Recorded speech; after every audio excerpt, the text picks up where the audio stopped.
the people of Maine get a place for our veterans to be taken care of. On this day in 1866, 19 months after the Civil War's end, the first patient is admitted to the National Asylum for Disabled Volunteer Soldiers, Eastern Branch at the former Togus Springs Summer Resort near Augusta, the first such facility in the nation.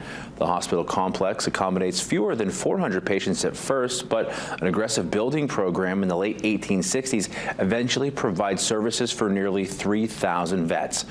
Growth through the rest of the century leads to construction of a narrow gauge railway from Kennebec River to Randolph to transport both passengers and coal.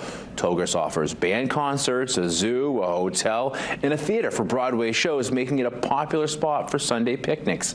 Another building program in the 1930s featuring mostly brick construction changes the campus's appearance significantly, giving it a look that persists to this day.